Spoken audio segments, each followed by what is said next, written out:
What's up guys, PokePacksNPlays here, and today we have another video.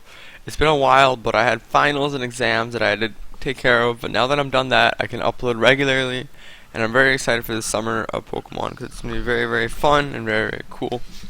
So, right now, I just want to look at a deck that's very popular and one of the favorites to win Nationals, if not top 8 multiple times or do well.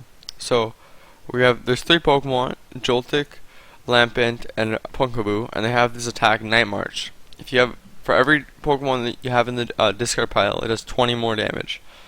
So you can have up to, so because you can have 4 of each Pokemon, you can have up to 11 Night Marches in the discard pile, and 1 attacking, which is 220 damage. So through the help of Battle Compressor, which is just search your deck for 3 cards and discard them, and cards like Ultra Ball, and things like Shaman to accelerate you, you can get a lot of Pokemon in the discard pile and set up really, really quickly, and just do a lot of damage and overwhelm your opponent so they can't beat you. And so that's the basic strategy of Night March. It's not a very difficult deck to play, but at the high level it gets kind of complex. And so, like, knowing how to play it perfectly is really, really important. So this is a deck that actually won the Danish national championships. So I just took it and I said, okay, here guys, the list that has proven to do well. Although it's like a 100-person tournament, which is on a smaller scale, I don't really disagree like a ton with this list. I think there's some things that could be fixed, some counts that could be different. You could try to implement the new Mew card, but yeah, it's pretty good. You have 3 acrobatics just to accelerate through your deck, set up more quickly, like I said. 1 Buddy Buddy Rescue as a form of recovery, and also kind of slows down your opponent if they're playing Vespi and Night March deck themselves. Escape Rope, good for just retreating and also forcing your opponent into uncomfortable positions. 1 Float Zone to just retreat again, and 1 AZ just to put your Pokemon back in your hand. So it's kind of interesting that he played like 3 different kind of retreat cards, but I guess he thought it was needed in the deck, and so that's why he played it. 1 Starly Megaphone to discard all your opponent's tools, also very good, very strong. Also needed a lot against like decks like Water Toolbox and things like that. 1 Target Whistle against, so you can put back a opponent's Shaman and Lysander back out, and so it's just really hard to beat Target Whistle, and Target Whistle is really good, and it makes puts your opponent into uncomfortable positions where you fill their bench when they don't want it filled up. 1 Town Map. This card is extremely important to see what your prizes are and what you can do with them. I don't know. I usually not sure whether I to put this card in my deck because I'm like, is there a better thing than this? And yet, usually I say yes, but people have agreed that this is a really good card. And while I don't necessarily agree, I still think it's pretty strong. Fortune Ismail just helps you run through your deck really, really quickly, and it's just a really strong card overall. 4 Vias, you could just get back all your weird supporters because you play a lot of them, and it's very strong. 4 Puzzle of Time. This is kind of what makes the deck click, because you can get back DCEs, you can get back Pokemon, you can get back anything you want, which is really, really good and strong. And 2 Sycamore. You just don't need that many Sycamore at this point. Just a few to get set up, and then that's it. 1 N. Also just really strong for shuffle draw, and also helps you in the late game, ending your opponent down to a low hand size so they can't kill your Night Marchers. 2 Funny Fury Ball. This makes Night March so much better because it makes your Pumpkin lose 100 health, which makes it so that things that do 50 or 60 damage or 70 damage can't knock it out when they usually could, and it makes your Joltix a little bit beefier, as well as doing 10 more damage, which is super good. 1 Hex. Just this is kind of what you do against Greninja. You have to chain this and just keep playing Hex Maniac and hoping they can't do that much, or else you lose. So Hex Maniac is really good, and also just slows down your opponent if you get it turn 1. 1 Lysander, super, super important, so you could just bring up your opponent. I'm considering putting some catchers in here as well, because catchers is really, really good in this deck, because you can get it back and it's super clutch. Explained that already. 3-dimensional melee just makes your Pokeboo's attacks one less. There's also a good counter stadium, and stadiums are really important in this metagame. You could cut it down to 2 if you wanted, but 3 is pretty good, nice. And just 4 DC, that's all your energy, that's all you need in this deck. If you play Mew, you can probably maybe put it in a basic energy, but you don't need it right now. So yeah, that's basically the deck. It's pretty standard. If you want, you can add some Mews, some catchers, lower some counts, putting a parallel city instead of a dimension valley is something I like to get rid of your shamans off your board. There's like some things you can change if you like, but this list is just pretty standard, and I wanted to show you guys a pretty standard list. And then you guys can make your own changes and do what you guys want to change things up. So just go to standard and play a few games just to show off this cool deck. So it's not something crazy, but it does have a few tricks that are kind of interesting. So we're gonna play against Kitty8110 with a electric, psychic, colorless deck. I think that's what I saw. And I'm gonna go first. So I'm gonna say yes, I do want to go first. Going versus super is really helpful, really good. It's a terrible start, but it's okay. We can probably recover through like the 3 switching cards we play. This should not that bad of a start. If I get a Battle Compressor off this Trainer's Mail or Acrobike, I'm in a really amazing spot right now. Okay, so I'm gonna play Town Map. See what's in my prizes. Oh god, this is really brutal. Okay. Again, I can recover from this. So I'm gonna go for hope for a Battle Compressor. Okay, I get an Ultra Ball. That's still pretty good. I'm gonna Acrobike. Oh my god. Are you serious right now?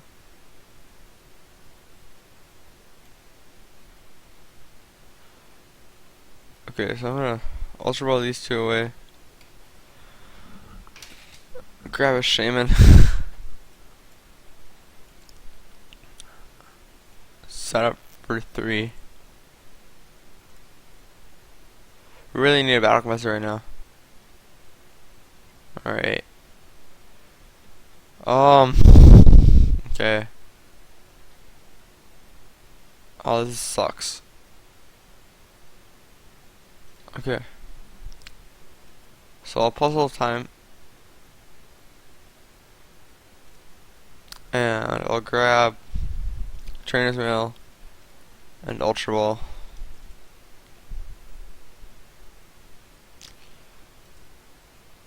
Let's see if I can Trainer's Mail for something good. Okay, get an N. That's good. So I'll just Ultra Ball, discarding these 2.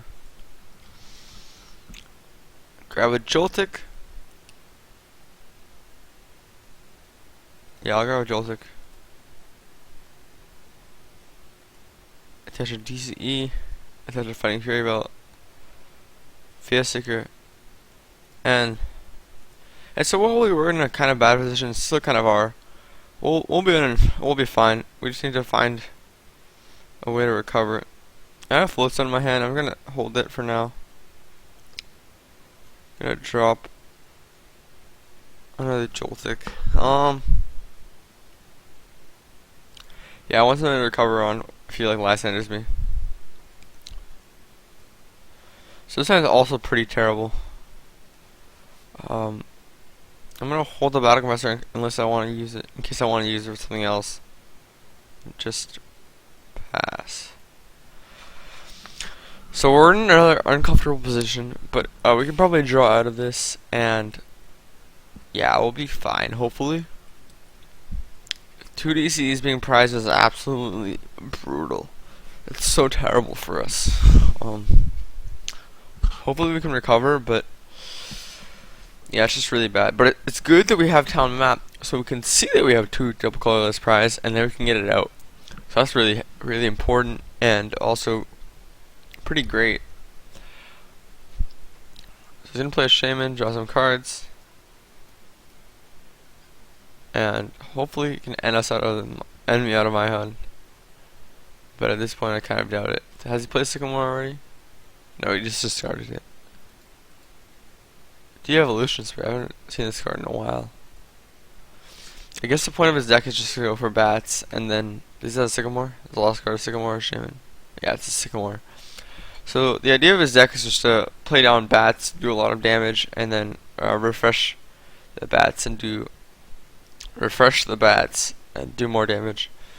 To me, Ujirachi's scary, but we can deal with it. He's gonna get another bat, so it's applying a ton of pressure. It's gonna be really hard to win. But basically, what we can do right now is if we just chain hex, we can like kind of make it back in this game. However, that would require us drawing out of this, which it doesn't appear that we've done. But we can do this. Retreat. Yes. Do that. And I'll discard some useless things from my deck. I don't really want Joltik because they have a low health amount. And yeah, I wouldn't mind discarding a Sycamore. Yeah, it should be fine.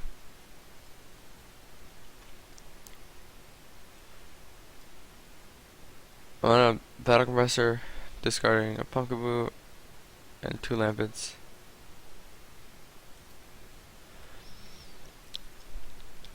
And I'm just gonna swing Night March, knockout. Now if you can respond with a Jirachi, that sucks for me. But I have an opportunity here. Should I play Matt? Yeah, I have an opportunity. I'm just gonna grab a Sycamore. It sucks that I can't get a DCE. But I mean, what can you do? Actually, the thing is, like, it doesn't seem that favorable to not get a Sycamore. So if I get a DC, he'll probably discard some of my stuff, and I know I have another DC in my deck and 2 puzzle times, so hopefully I can get it through that route.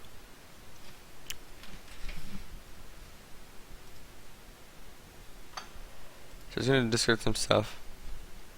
Oh, that's a kind of bad discard.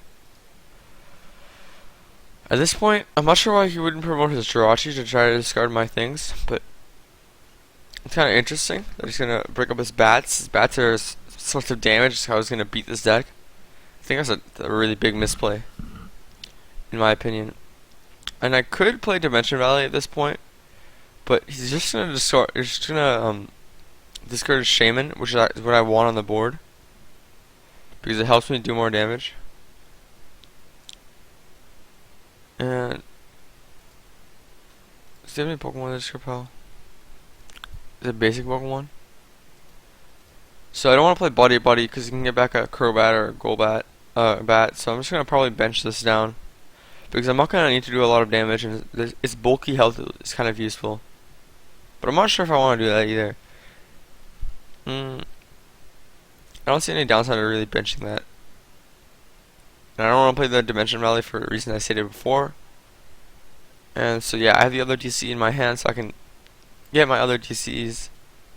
I'll attach a Fighting Fury Belt here. That's good. And after this turn, hopefully I can just start chaining Hex. So Night March. Let's try this again. Yes, so basically I'm not dropping the other DCE. In case he wants to Lysander some things or do something, I want to have options. And this way I keep options. So I'm going to grab my other DC from my deck so I can start using it. And from this point on, I don't really want to like play supporters. I don't think I need to. I just want to start chaining Hex.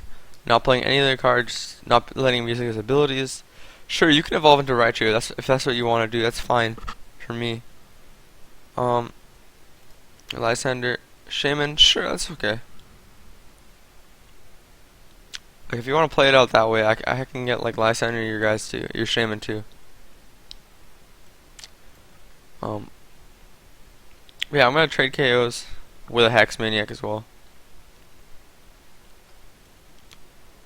So VSC here, Hex Maniac, play it.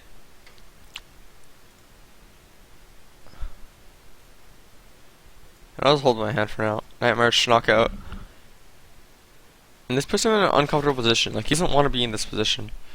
And I don't even think I want the third DC, the fourth DC right now. So I'll just save it. I got a battle compressor in case I want to battle compressor, a Lysander away, and then via seeker for Lysander.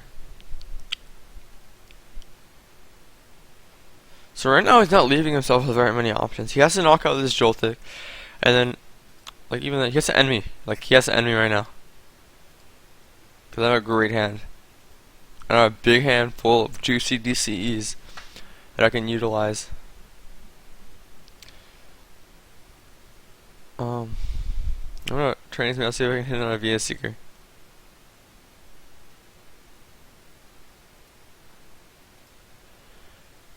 So I'll grab that. That's really good. Because now I have 2 puzzle of times in my deck. My hand.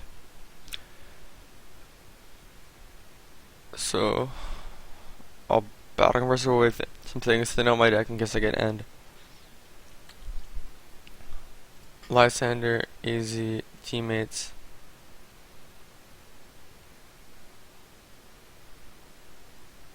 Actually, I kind of want these in my deck. I don't want 2 Bunkaboos in my deck. Those won't really help me. So, there we go.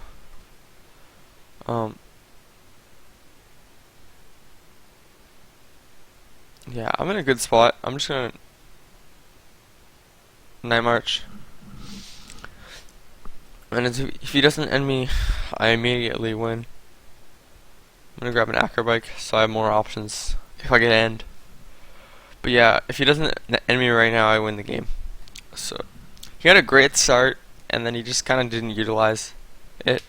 I could have like VS Seeker Hex Maniac right there, but at this point, I don't think it really matters. He can't apply that much pressure. I just don't see it. Sure, are you gonna knock out my Joltik and then knock this out? That's fine. Like I can deal with that. I have enough dimension values in my deck. Oh, 2 are gone. So that's kind of scary. But I can probably still make this back. Okay, so if he... Okay, I see what he's doing. But I mean, I have 2 puzzle times. So he has to follow a DCE and end. Or else I also just still win the game. Setup. Yeah, so he needs to play end right now. And also, he has to knock my Joltik out. So he needs DCE end. Or else he loses. Even if he does do that, as you guys can see, I left my hand with like a lot of options to get stuff like Shaman's back. Just because in case of this situation, I was aware that like something like this could happen. So he still needs an end to get my hand to a low size, and then he can capitalize, or he can go for Stardust. Okay, I win now. I mean, you can do that, sure. It's gonna do 10 damage because of the resistance, but not a very strong play. You know, I discarded Lysander last turn. I have like a 10 card hand. Like, I'm not really sure. I know he wants to stall, but this is just a bad way to do it. Fear Seeker, Lysander,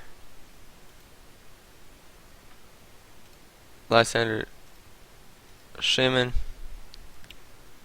Night March, not any scoops. So there you guys go. I was playing against a non-EX deck. I was playing like Raichu Bats, but I just overpowered him because I could apply pressure turn 1 or 2, do a ton of damage, draw out of my dead hands. Town map really helped me because I could use my prizes to my advantage, get what I wanted into my discard pile, control it, and that's just like a really strong way to play the deck. And this deck is super strong, super powerful. It runs really quickly, and through Hex you can kind of make your opponent play in like ways that are kind of bad for them and play in uncomfortable situations. So I think that was a good example game.